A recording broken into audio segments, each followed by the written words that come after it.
Bom dia. Amém? Quem está feliz aí?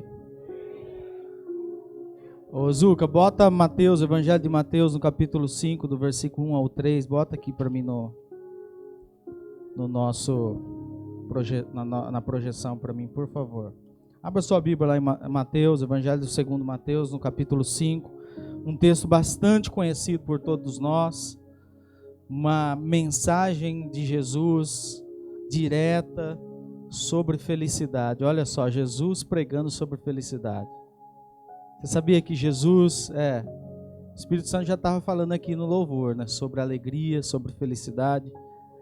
Mas é importante a gente entender que Jesus está preocupado com a sua felicidade. Jesus deu a vida para que você pudesse ser feliz. Você compreende essa realidade? E às vezes nós vivemos uma vida como alguém que está indo para o céu com cara de quem está indo para o inferno. Às vezes nós achamos que a vida é sofrer, sofrer, sofrer, até o dia em que finalmente a gente vai ser levado desse sofrimento e vai viver uma vida mais tranquila. Mas o que nós olhamos no Evangelho, o que nós olhamos é que Jesus, nesse texto, nos ensina que Ele está comprometido com a nossa felicidade, que Ele está comprometido com a nossa alegria, que Ele está comprometido com a nossa vida plena. E eu quero ler esse texto com vocês. Desliga aí, amor, porque está voando aqui minha folha. Mateus, no capítulo 5, do versículo 1 ao 3, diz assim: Jesus, vendo as multidões, subiu ao monte, e assentando-se os seus discípulos, aproximaram-se dele. E Jesus, abrindo a boca, os ensinava, dizendo: Bem-aventurados os pobres em espírito, pois deles é o reino do céu. Vamos repetir esse versículo 3? Bem-aventurados os pobres em espírito, pois deles é o reino dos céus. Amém? O tema dessa mensagem é a receita de Jesus para a verdadeira felicidade. Quem quer ser feliz aí? Jesus tem a receita para você. Jesus tem a receita perfeita para que você possa viver uma vida em felicidade. E é curioso que quem trouxe essa mensagem foi ninguém menos do que Jesus Cristo. Não existiu nesse mundo uma pessoa, um pregador melhor do que Jesus. A palavra de Deus diz que ele era o Verbo encarnado, ele era a própria palavra de Deus encarnada. A palavra de Deus diz que nele estava toda a sabedoria e todo o conhecimento. Jesus é o maior pregador que pisou nessa terra. E esse maior pregador que pisou nessa terra vem nos falar sobre felicidade. Vem nos falar sobre alegria, vem nos falar que felizes são os pobres, porque deles é o reino dos céus. Que nós podemos ser felizes, que nós podemos ser plenos, que nós devemos buscar essa felicidade, porque Ele morreu na cruz para que nós pudéssemos nos encontrar nesse lugar de alegria e felicidade. O cristianismo é a religião do prazer e da felicidade. E é curioso, porque é justamente o contrário que nós pensamos. A imagem que nós temos do cristão é aquele cara chato, mal resolvido, emburrado. É aquele cara que parece que todo dia para ele é segunda-feira cedo. O cristão, ele acorda emburrado, ele dorme emburrado, nenhum dia está bom, nada está bom. A impressão que nós temos é justamente essa. Mas a grande verdade é que Jesus disse nesse texto que nós podemos ser felizes, até na segunda-feira, olha só que bênção. Até na segunda-feira, quando você acordar no Rayabã, às 5 da manhã, você pode ser feliz.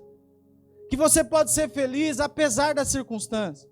Que você pode ser feliz apesar das dores, apesar das doenças, apesar das dificuldades, apesar do desentendimento familiar.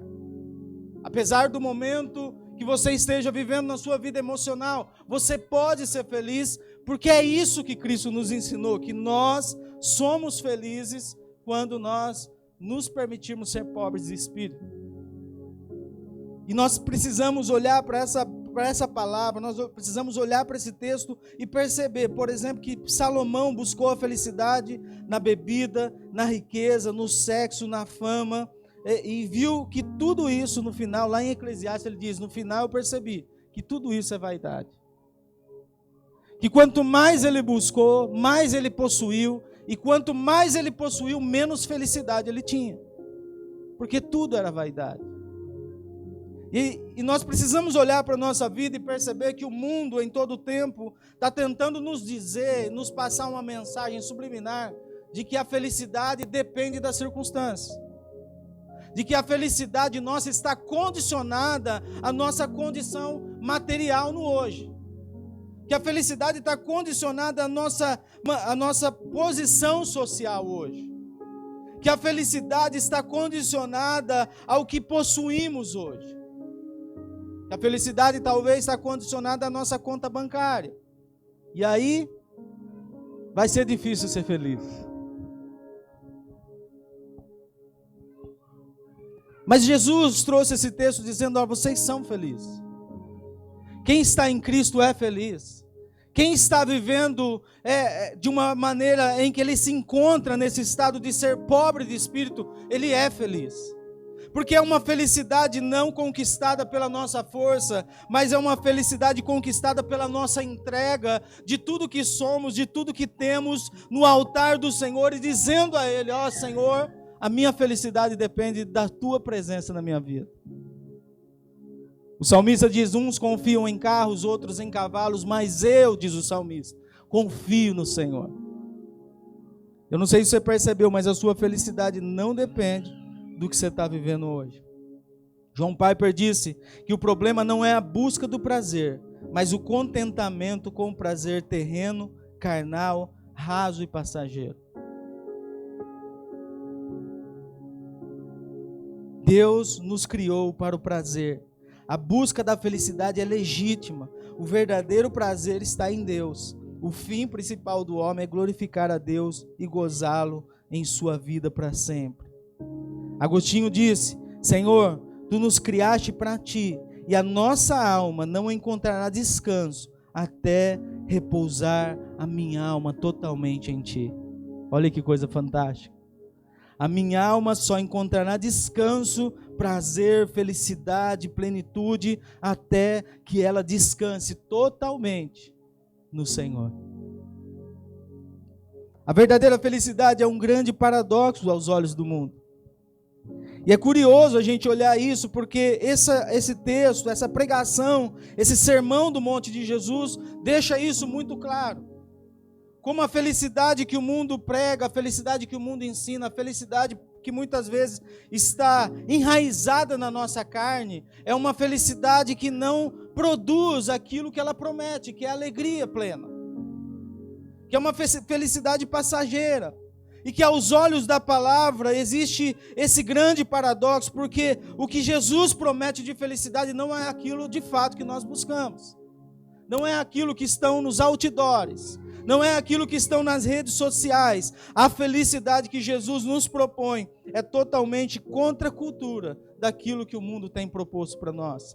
Por exemplo, Jesus diz que feliz é o pobre, o que chora, o manso, o puro e o perseguido. Olha que Jesus está dizendo, feliz é o pobre, feliz é o que chora, feliz é o manso, o puro e o perseguido. Jesus diz também, bem-aventurado é o pobre de espírito e não a pessoa autossuficiente, a pessoa forte, Paulo, a pessoa de personalidade forte, a pessoa que se garante em si mesmo. Jesus diz que bem-aventurado é o manso, o que abre mão dos seus direitos e não o valente, o brigão. Jesus diz que bem-aventurado é o pacificador, aquele que não apenas evita contendas, mas busca, no que depender dele, ter paz com todos. Jesus diz que bem-aventurado é o puro de coração e não aqueles que se banqueteiam com todos os prazeres do mundo. Jesus diz, bem-aventurado é o perseguido por causa da justiça. Felizes são aqueles que são perseguidos por causa da justiça, e não aquele que procura levar vantagem em tudo. Jesus diz que quem ganha a tua vida, a perde, mas quem perde, esse a encontra. Jesus diz que humilde, esse sim será exaltado. Olha que coisa fantástica. Olha que paradoxo da palavra com a mensagem corrente no mundo. Isso daqui já serve de alerta. Cuidado, querido. Cuidado com a mentalidade que você tem formada em você mesmo. Cuidado com aquilo que você tem ouvido. Cuidado com aquilo que o mundo tem te ensinado de forma sutil, mansa e às vezes com aparência de coisa boa. Mas que muitas vezes tem distorcido aquilo que de fato é o evangelho para nós. Essa vida de entendermos que somos pobres em Cristo, que estamos vivendo uma vida espiritual entregue no altar do Senhor, porque essa vida é a vida plena que Jesus nos prometeu. A verdadeira felicidade não está nas coisas externas, mas nas coisas internas. A verdadeira felicidade não está quando você comprar um carro novo. Quem quer comprar um carro novo aí? Amém, mas a sua felicidade não está lá. Quem quer ter posses aí? Levanta a mão. Ninguém quer, gente? Mas a sua felicidade não está nisso. Quem quer uma conta bancária abastada? Levanta a mão. Mas a sua felicidade não está nisso. Quem quer casar aí? Levanta a mão.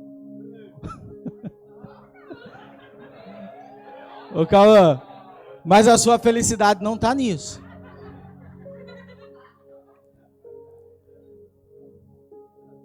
A nossa felicidade independe das circunstâncias externas. Eu posso perguntar para você e eu quero que você responda. Jesus foi feliz, sim ou não? Sim ou não? Jesus foi feliz, sim ou não? E agora eu quero perguntar para os pais. Quem de vocês sonhou que o seu filho vivesse o que Jesus viveu?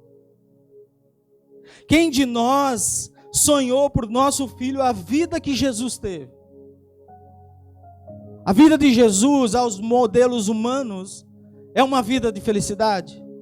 A vida de Jesus, nos padrões que nós ouvimos hoje, é uma vida de plenitude. A vida de Jesus é uma vida de alegria, sim ou não? Mas o que nós vemos no Evangelho é alguém feliz, pleno, completo, se entregando por um propósito e sendo totalmente feliz, apesar das circunstâncias.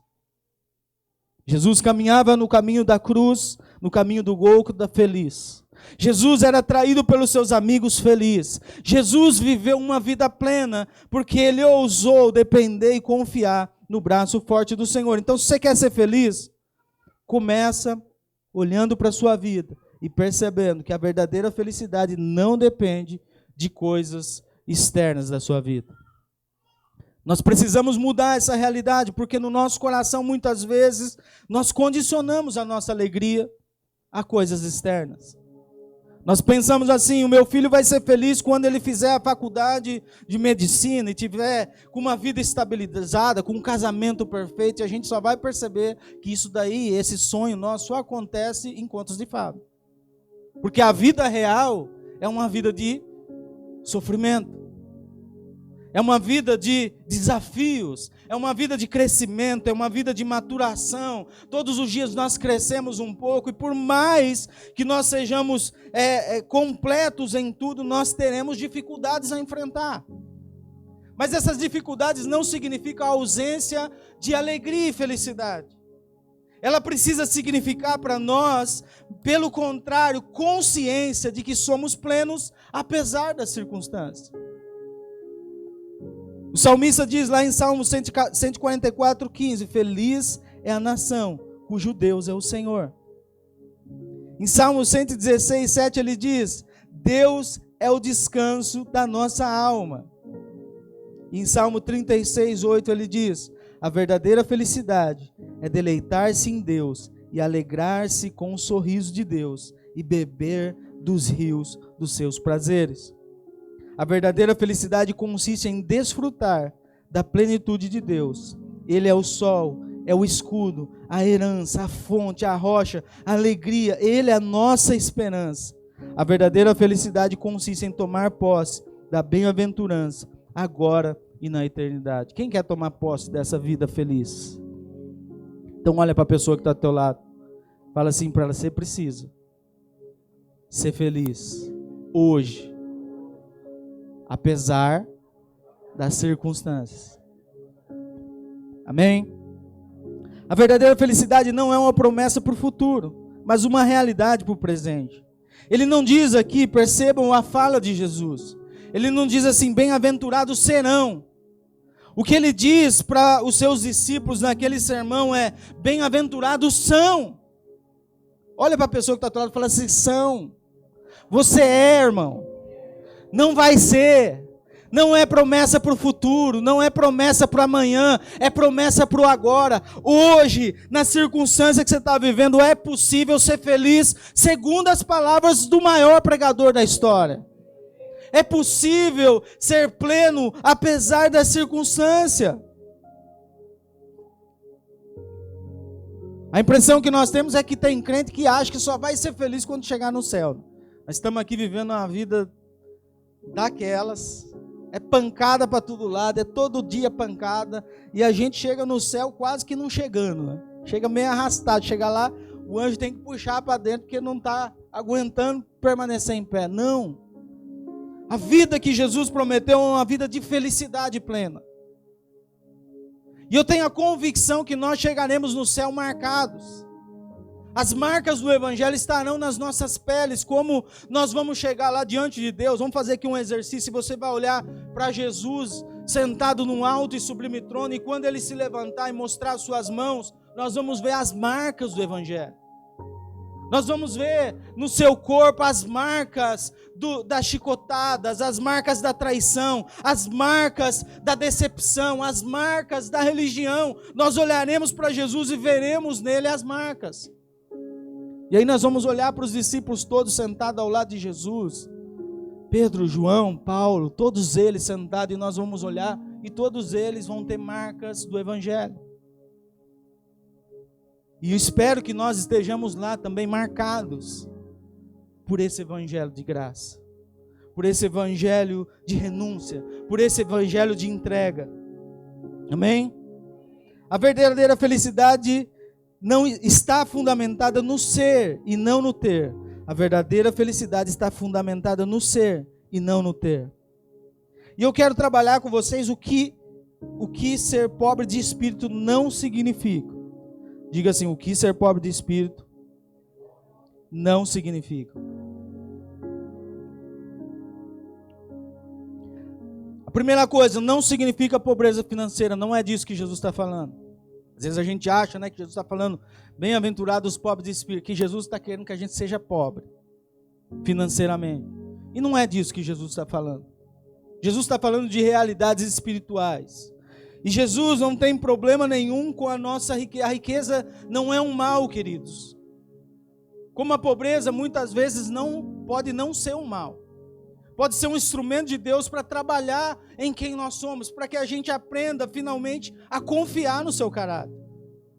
Mas a grande verdade é que o pobre de espírito, o que não significa ser pobre de espírito, não significa pobreza financeira.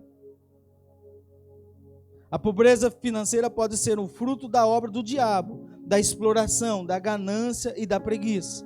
Mas de fato ela não é algo que Deus sonhou para você.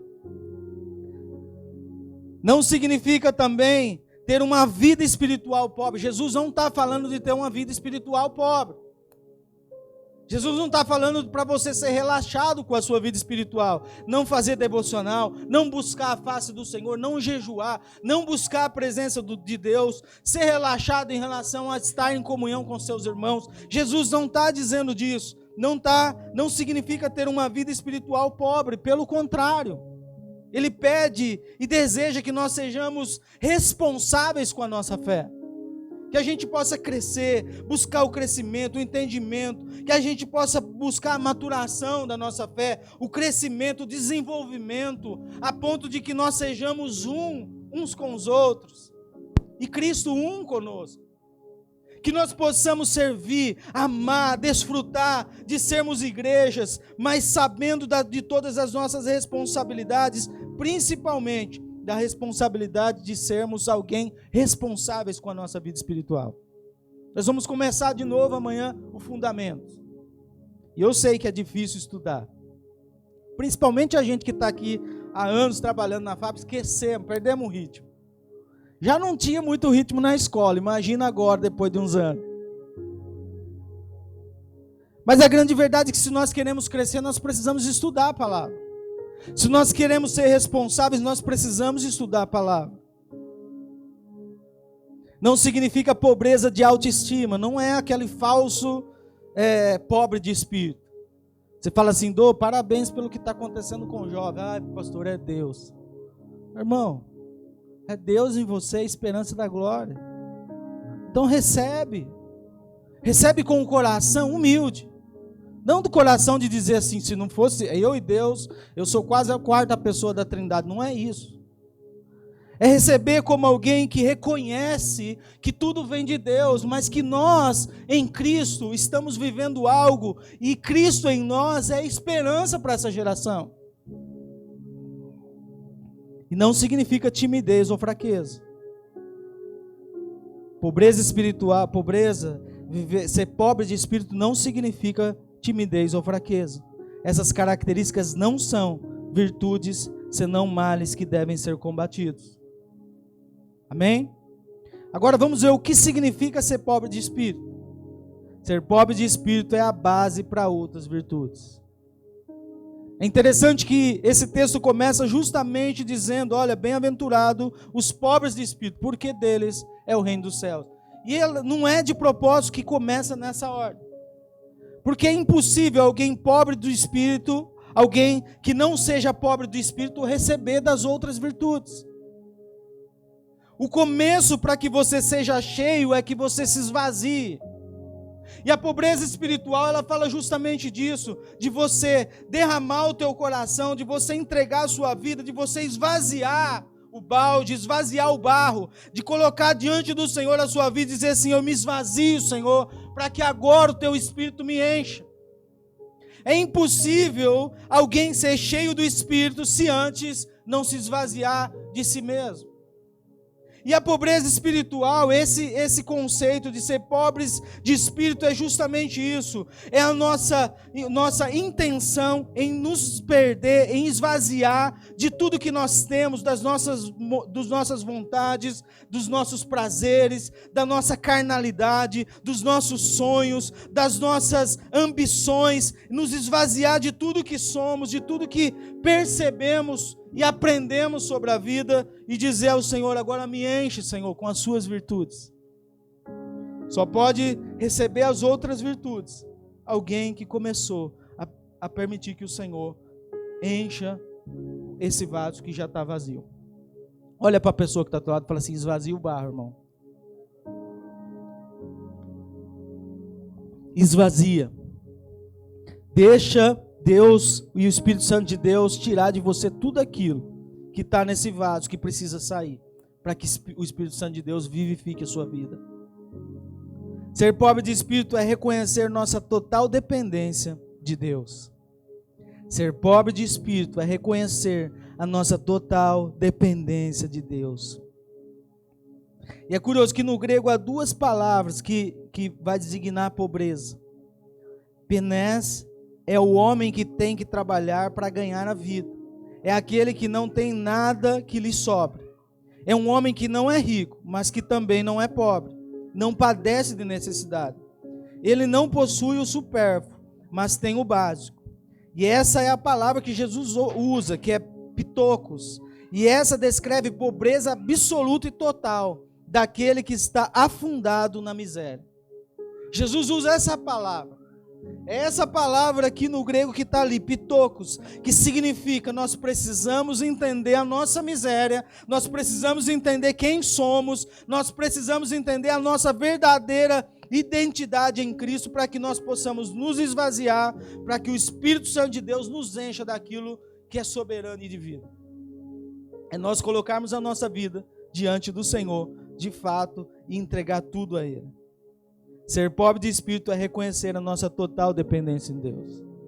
É nós olharmos para a nossa vida e pensarmos assim, Senhor, eu não sei o que vai acontecer na minha vida amanhã.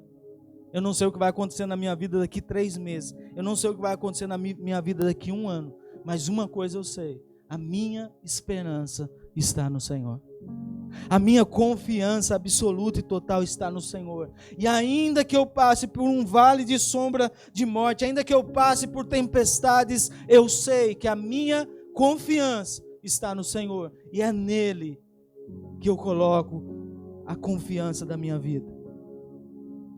O poeta disse, nada em minhas mãos eu trago, simplesmente a tua cruz me apego. Nu espero que me vista, desamparado aguardo a tua graça, mal a tua fonte corro. Salva-me, Salvador, ou então eu morro. Ser pobre de espírito é agir como o publicano. Senhor, compadece de mim, porque eu sou um pecador.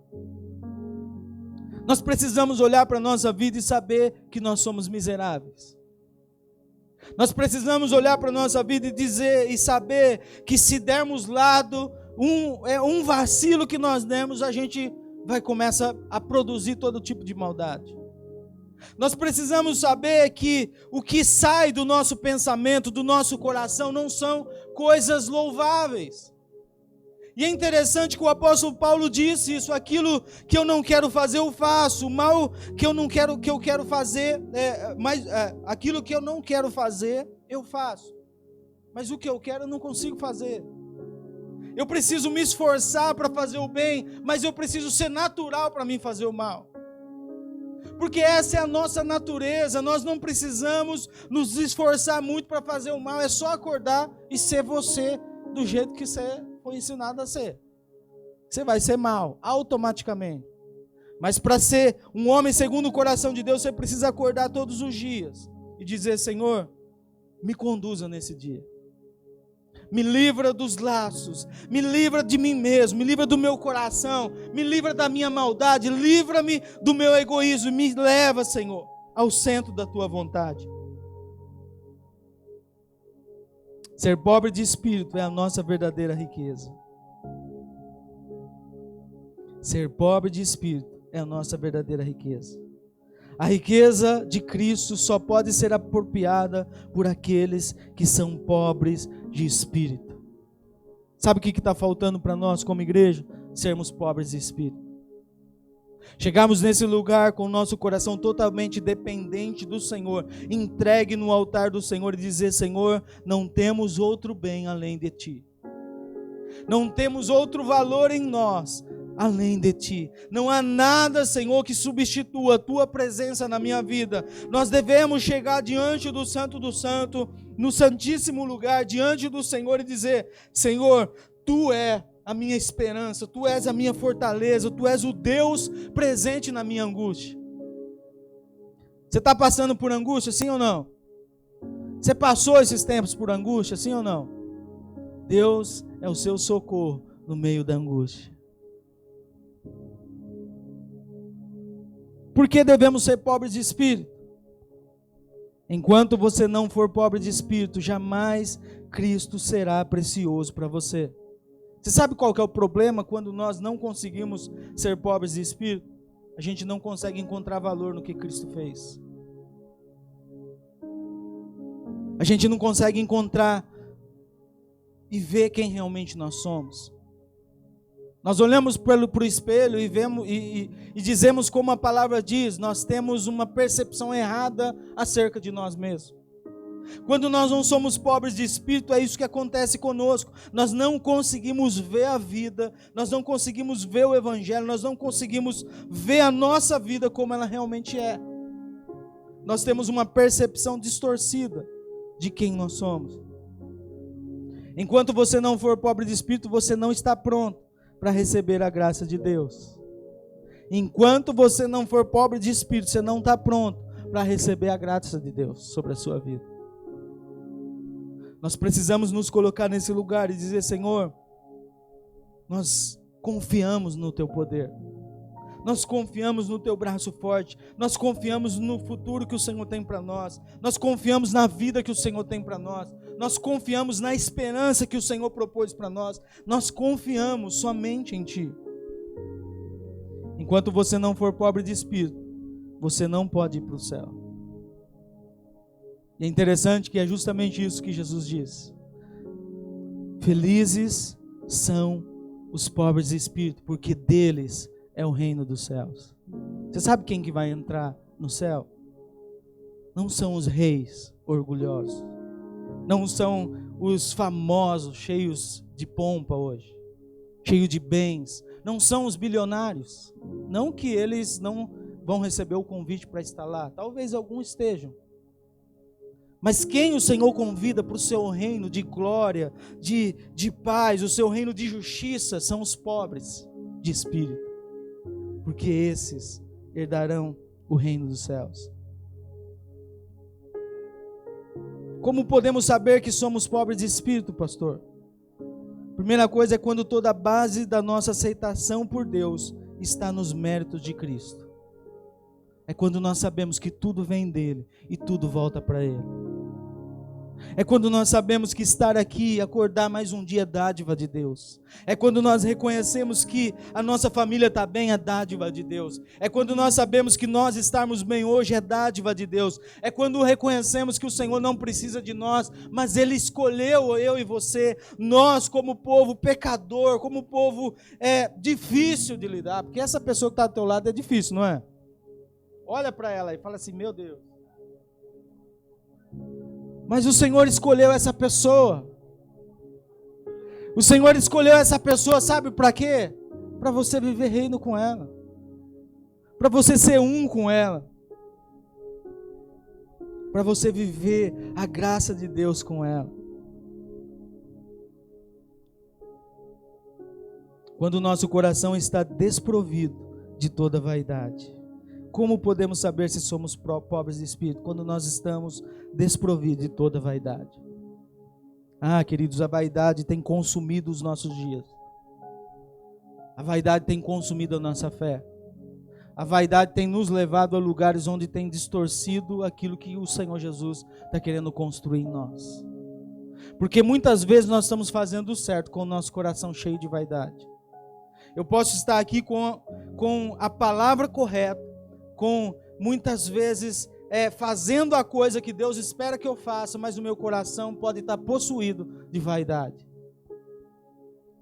No fim de tudo, talvez o que nós fazemos não é para que Deus seja glorificado, mas é para que a nossa vaidade seja alimentada. É para que nós saiamos daqui desse lugar e percebemos, nossa, eu sou bom mesmo, né? É quando servimos no ministério e achamos que aquele ministério depende da nossa qualificação. É quando nós servimos na igreja e achamos que a igreja precisa de nós. É quando nós fazemos algo, mas o nosso coração está possuído de vaidade. Se o seu coração é esse, você não tem sido um pobre de espírito. Quando o nosso coração anseia e clama mais por Deus em oração. Ah, queridos, aqueles que são pobres de espírito são aqueles que estão de joelhos diante do Senhor. Não aqueles que estão dizendo, Senhor, é meu direito eu ser próspero, é meu direito eu ser rico, é meu direito, o Senhor falou na Bíblia que eu vou ser próspero, mas aqueles que estão de joelho dizendo, Senhor, tem misericórdia de mim porque eu sou pecador, tem misericórdia de mim porque tenho lábios impuros, tem misericórdia de mim porque eu tenho feito coisas horríveis, e o Senhor precisa guardar a minha vida, o meu coração, a minha fé, nesse lugar, onde eu reconheça que o Senhor é a única coisa de valor que de fato eu tenho.